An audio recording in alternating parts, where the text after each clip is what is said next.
आज मी तुम्हाला वैभव नावाच्या एका वाचक मित्राने पाठवलेला त्याचा एक खराखुरा अनुभव सांगणार आहे आणि तो अनुभव मी त्याच्या शब्दामध्ये तुमच्यासमोर सादर करणार आहे। नमस्कार, माझं नाव वैभव। आजच्या कथेमध्ये मी तुम्हाला जो अनुभव सांगणार आहे तो माझ्या आयुष्यामध्ये घडलेला एक खरा अनुभव आहे। मागच्याच वर्षीचे उन्हाळ्याचे दिवस होते। मी त्यावेळी पुण्यामध्येच काम करत होतो। एका चांगल्या नामांकित कंपनीमध्ये मी इंजिनियर म्हणून काम करत होतो। पण आता तरुण वयात मुलांना इतर काही छंद असतात, तसाच मला पण एक छंद होता, तो म्हणजे ब्लॉगिंग करण्याचा। आता कामाव्यतिरिक्त मला ज्यावेळी टाईम मिळेल त्यावेळी मी माझा हा ब्लॉगिंगचा शौक पूर्ण करून घ्यायचो। ज्यावेळी मला शनिवारी रविवारी सुट्टी असायची त्यावेळी मी माझा कॅमेरा घ्यायचो आणि माझ्या बुलेटला किक मारून मला आवडेल त्या ठिकाणी जायचो आणि तिथले ब्लॉग्स बनवायचो आणि ते ब्लॉग्स मी माझ्या यूट्यूब चॅनलवर टाकायचो आणि त्या ब्लॉगिंगमुळं मला एक्स्ट्रा इन्कम पण मिळत होतं। पुण्याच्या आसपासच्या बऱ्याचशा ठिकाणी मी एकटा बऱ्याच वेळा जाऊन आलेलो होतो। माझी बऱ्याच दिवसापासून इच्छा होती की एखाद्या हॉन्टेड ठिकाणाचं ब्लॉगिंग करावं। हॉन्टेड प्लेस म्हणजे एखादं झपाटलेलं ठिकाण। पण तोपर्यंतच्या माझ्या काळात मी कधीच असा हॉन्टेड ब्लॉग वगैरे बनवलेला नव्हता। पण मी तशा एका संधीच्या शोधामध्ये होतो आणि ती संधी मला मिळाली।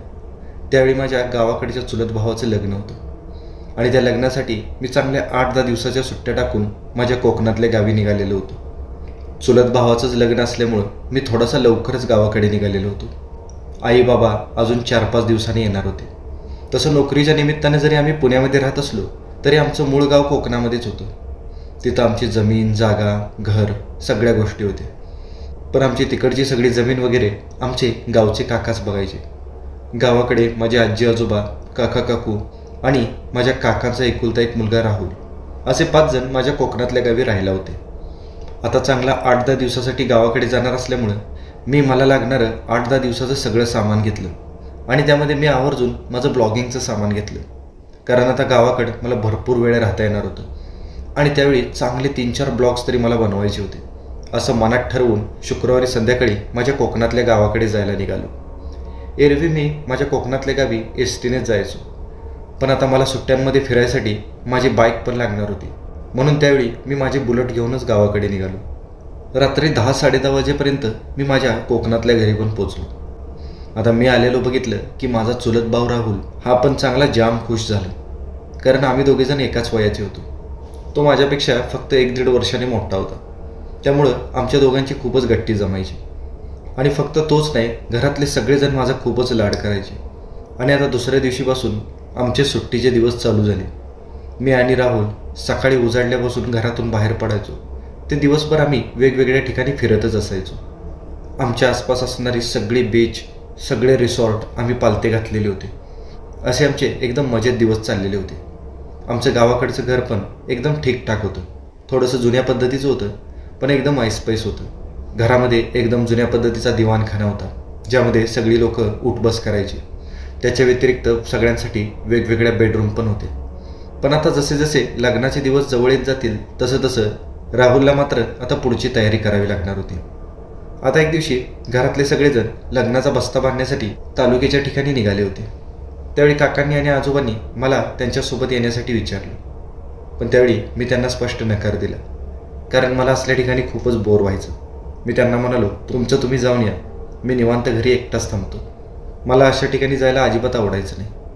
पण राहुलला मात्र त्याचं लग्न असल्यामुळे तिकडे जावंच लागणार होतं आणि आता मी सोडून घरातले सगळेजण सकाळी लवकर लग्नाचा बस्ता बांधण्यासाठी तालुक्याच्या ठिकाणी निघून गेले। आता लग्नाच्या बस्त्याबरोबर बरीचशी छोटी मोठी खरेदी पण त्यांना करायची होती, त्यामुळे त्यांनी निघतानाच मला सांगितलं होतं की त्यांना यायला उशीर लागेल आणि ते निघून गेल्यानंतर मी पुन्हा घरामध्ये एकटाच होतो। दुपारी 12-1 वाजेपर्यंत मी माझ्या मोबाईलवर तसाच घरामध्ये टाईमपास करत बसलो। त्यानंतर मी दुपारचं जेवण केलं, पण पुन्हा मात्र मला चांगलंच बोर व्हायला लागलं आणि मला वाटायला लागलं की उगीचच मी एकटा घरी थांबलो। सगळ्यांसोबत गेलो असतो तर बरं झालं असतं, तेवढंच माझा टाईमपास तरी झाला असतं। पण आत्ता काही उपयोग नव्हता। आता ते सगळेजण निघून गेले होते आणि आता त्यांना यायला रात्रच होणार होती। मला आता काय करावं ते कळेना। मनात विचार आला की बाईकला किक मारून कुठंतरी फिरण्यासाठी जावं, तेवढाच एखादा ब्लॉग तरी बनवता येईल। आणि मी आता इंटरनेट ओपन करून माझ्या आसपास कोणतं एखादं असं ठिकाण आहे का ज्या ठिकाणी मला आता फिरण्यासाठी जाता येईल याचा शोध घ्यायला लागलो। आणि त्यावेळी मला माझ्या घराच्या लोकेशनपासून एक 10-12 किलोमीटरच्या अंतरावर एक बीच दिसलं. मी गुगल आणि यूट्यूबवर त्या बीचबद्दल बरंचसं सर्च केलं, पण त्यावेळी माझ्या लक्षात आलं की त्या बीचवर फारसं कुणी जात नाही. आणि त्या बीचबद्दल माहिती वाचत असताना मला एक वेगळीच गोष्ट दिसली. त्या बीचबद्दल लिहिलेल्या माहितीमध्ये मला असं दिसलं की ते बीच संध्याकाळी 6 नंतर बंद होतं आणि त्या बीचच्याच बाजूला एक गड पण होता. आणि जसं मला कळलं की त्या बीचच्या बाजूला एक गड पण आहे, तसं मात्र माझी उत्सुकता चांगलीच ताणली आणि मी त्याच ठिकाणी जायचं ठरवलं. त्या गडाबद्दल पण मी बरीचशी माहिती घेतली आणि त्यावेळी त्या गडाबद्दल पण मला तीच माहिती मिळाली की त्या गडावर पण रात्री 6 नंतर प्रवेश वर्ज्य. त्या लोकेशनविषयी बऱ्याचशा मी कॉमेंट्स पण वाचले आणि त्यामधल्या बऱ्याचशा कॉमेंट्समध्ये मला असं दिसून आलं की तो किल्ला एक झपाटलेला किल्ला म्हणून समजला जातो आणि आपल्या पुरातत्व विभागानेच तिथं रात्री 6 नंतर प्रवेश वर्ज्य केलेला होता. तसं माझ्या डोक्यात एक कल्पना आली आणि मी तिकडेच जायचं ठरवलं.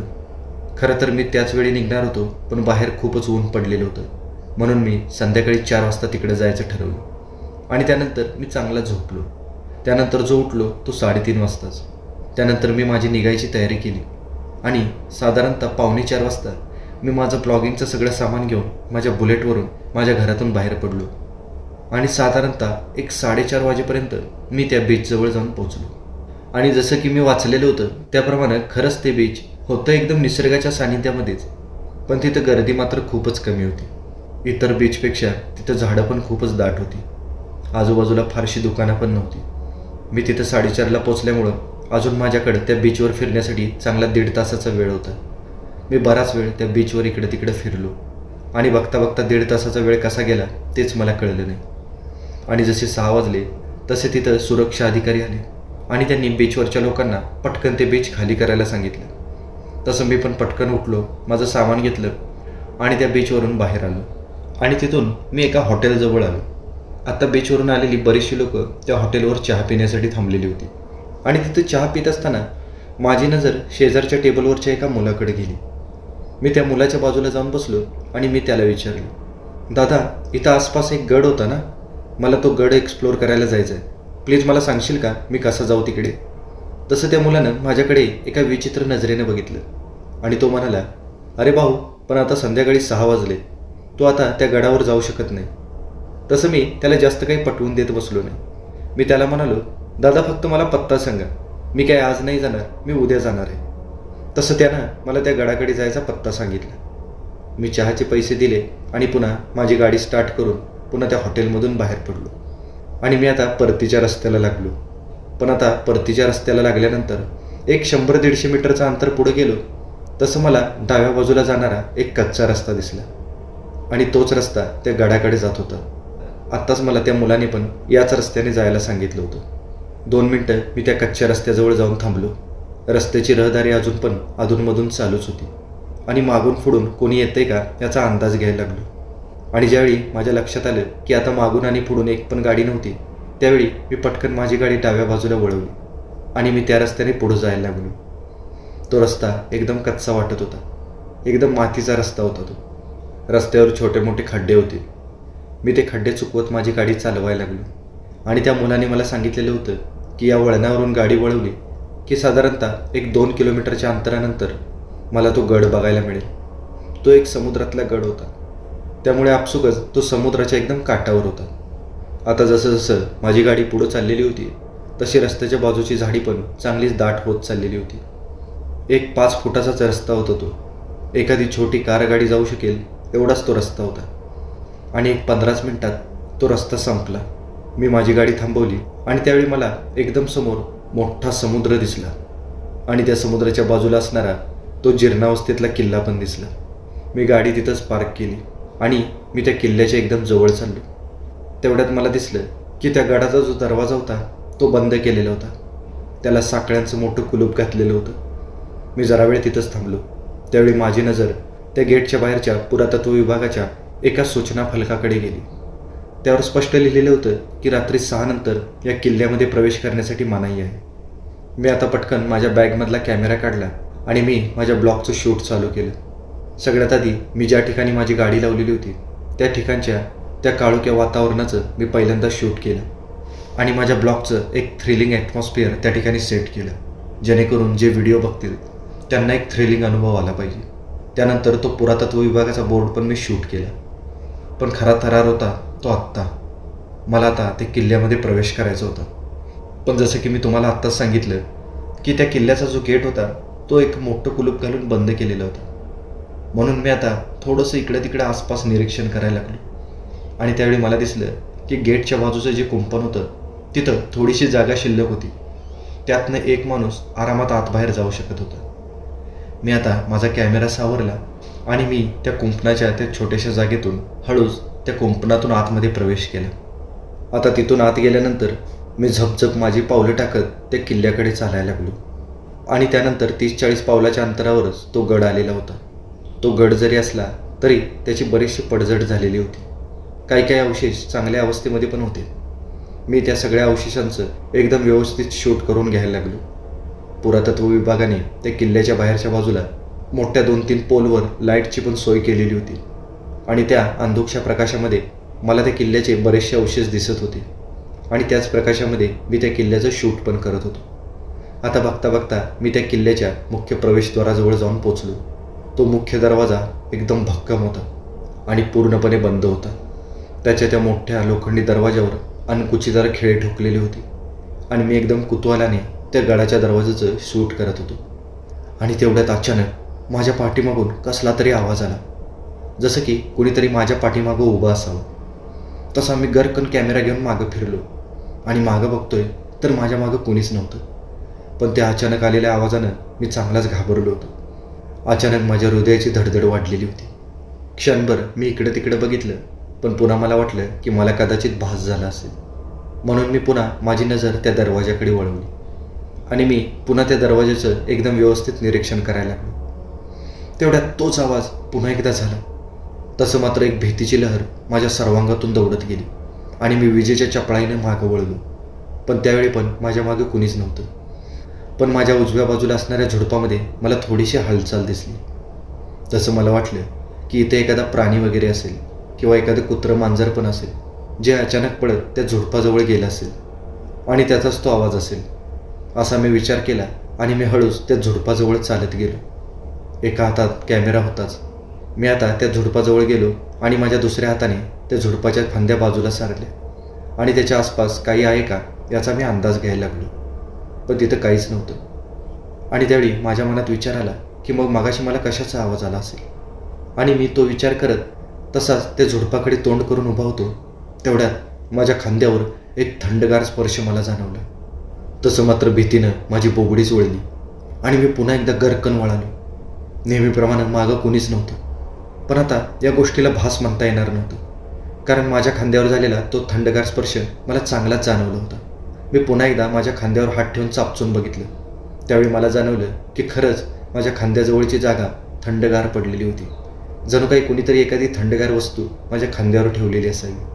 खरं तर मी भूत प्रेत अशा गोष्टींना कधीच मानत नव्हतो. पण त्या दिवशी रात्रीच्या वेळी अशा काहीतरी भयानक गोष्टी माझ्याबरोबर घडत होत्या. त्यामुळे त्या दिवशी आयुष्यात पहिल्यांदाच माझ्या मनात भुताटकीचे विचार आले. आणि त्या विचारानं मला त्या दिवशी पहिल्यांदाच खूपच भीती वाटायला लागली. मी आता एकदम सावध होऊन माझ्या आजूबाजूचा कानोसा घ्यायला लागलो. मला काय खरं आणि काय खोटं तेच कळत नव्हतं. आणि त्यावेळी अचानक माझ्या मनात एक विचार आला. मी बऱ्याच ठिकाणी ऐकलेलं होतं आणि बऱ्याच मूव्हीजमध्ये पण बघितलेलं होतं की जे आपल्या मानवी डोळ्याला दिसत नाही ते आपल्याला आपल्या कॅमेऱ्यामध्ये बघायला मिळू शकतं. आणि असा विचार करून मी माझा व्हिडिओ कॅमेरा मी उभा असलेल्या ठिकाणी सगळीकडे फिरवायला लागलो आणि त्याच्या स्क्रीनवर मी एकदम व्यवस्थित बघायला लागलो. आणि असाच वेगाने कॅमेरा फिरवत असताना अचानक मला माझ्या कॅमेऱ्याच्या फ्रेममध्ये एक विचित्रशी हिरवी आकृती बघायला मिळाली. पण ती एक सेकंदच काय ती माझ्या स्क्रीनवर राहिली आणि ती अचानक गायब झाली. तसं मात्र मला चांगलाच धक्का बसला आणि बऱ्याच वेळा व्हिडिओ रिवाइंड करून बघितल्यानंतर माझ्या लक्षात आलं की खरंच त्या ठिकाणी काहीतरी विचित्र होतं. माझं डोकं भीतीने एकदम सुन्न झालेलं होतं आणि काही विचार करायच्या आतच माझ्या उजव्या कानाजवळ एक विचित्र आवाज आला, जसं की कुणीतरी माझ्या कानामध्ये काहीतरी कुजबुजलेलं असावं. तसं मी विजेच्या चपळाईनं उजव्या बाजूला बघितलं, पण नेमकं त्याचवेळी माझ्या डाव्या कानामध्ये पण तीच कुजबूज जाणवली आणि माझ्या दोन्ही कानाची कानशिलं चांगलीच थंडगार पडली. मी माझ्या दोन्ही कानांना हात लावून बघितला. त्यावेळी माझे दोन्ही कान एकदम बर्फासारखे थंडगार पडलेले होते आणि अचानक माझ्या बाजूला घडणाऱ्या विचित्र घटना खूपच वाढल्या. मला माझ्या आजूबाजूला अंधारामध्ये सारखं कुणीतरी फिरतंय असं जाणवत होतं. त्याची चाहूल मला एकदम स्पष्ट जाणवत होती आणि हे कमी होतं की काय, म्हणून 5च मिनिटात त्या किल्ल्याचा जो मुख्य दरवाजा होता त्या दरवाजाच्या आतून जोरजोराने ठोकलेला आवाज यायला लागला आणि तो आवाज क्षणाक्षणाला वाढायला लागला. आणि त्यावेळी मात्र माझी खात्री झाली की मी जो अनुभव घेतोय तो भास नसून खरंच या ठिकाणी वाईट शक्तींचं अस्तित्व असलं पाहिजे. आणि त्यावेळी माझ्या लक्षात आलं की आपल्याला पटकन इथून निघालं पाहिजे. मी माझा कॅमेरा कसा तरी बंद केला आणि मी पटकन त्या कुंपणाच्या त्या छोट्याशा जागेतून त्या गेटच्या बाहेर पडलो. पळतच मी माझ्या बाईकजवळ गेलो. माझा कॅमेरा मी माझ्या बॅगमध्ये टाकला आणि मी माझी बुलेट स्टार्ट केली. मी भरधाव वेगाने त्या ठिकाणाहून बाहेर पडायला लागलो. पण एक 50 मीटरच त्या छोट्या रस्त्याने मी बाहेर पडलो असेल तसे मला 2 रस्ते दिसले. मला खूपच आश्चर्य वाटलं, कारण मी ज्यावेळी इथं आलेलो होतो त्यावेळी मला फक्त एकच रस्ता दिसलेला होता. मग आत्ता अचानकच हे 2 रस्ते आले कुठून? एक रस्ता डाव्या बाजूला जात होता आणि एक उजव्या बाजूला जात होता. अचानकच 2 रस्ते समोर आल्यामुळं मला नेमकं कुठल्या रस्त्याने जायचं तेच सुचेना आणि मी गडबडीने कसं तरी त्या डाव्या बाजूच्या रस्त्याने गाडी वळवली आणि मी भरधाव वेगाने गाडी चालवायला लागलो. रस्ता कच्चा होता, पण आता विचार करायला माझ्याकडे वेळ नव्हता आणि आत्ताच मी जो काही अनुभव घेतलेला होता त्यामुळं मला अजिबात रिस्क घ्यायची नव्हती. आणि मी त्या कच्च्या रस्त्यातून सुद्धा जोरजोराने गाडी पळवायला लागलो आणि थोडंसं पुढे गेलो की अचानक रस्ता संपला आणि मला समोर एक भिंत दिसली. त्या भिंतीला पिवळा रंग दिलेला होता. पण माझ्या अंदाजाप्रमाणे मी त्या कच्च्या रस्त्यानं पुढे गेल्यानंतर मला एक मोठा डांबरी रस्ता लागायला पाहिजे होता. पण अचानकच माझ्या आडवी ही भिंत कुठून आली तेच मला कळत नव्हतं. माझं डोकं एकदम सुन्न झालं. मी त्या भिंतीजवळ थोडा वेळ गाडी थांबवली आणि मला नेमकं कुठं जायचं आहे याचा कानोसा घ्यायला लागलो. आणि त्यावेळी माझी नजर त्या पिवळ्या भिंतीवरून त्या भिंतीच्या उजव्या बाजूला सरकली आणि त्या ठिकाणी मला एक छोटंसं गोल प्रवेशद्वार दिसलं.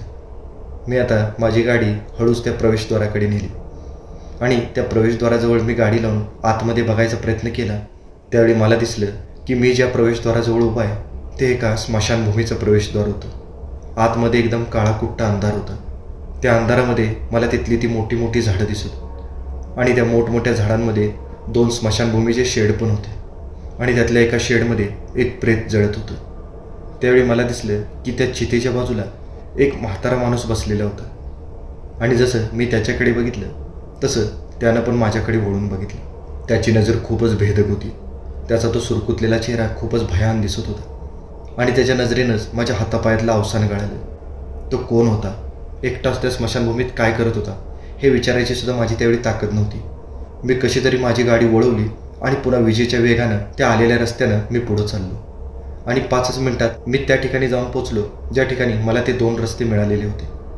आणि तिथे गेल्यानंतर मी लगेच उजव्या बाजूने जाणाऱ्या रस्त्याने माझी गाडी वळवली आणि मी भरधाव वेगाने माझी गाडी पळवायला लागलो आणि एक 10च मिनिटात मी एका डांबरी रस्त्याला जाऊन मिळालो.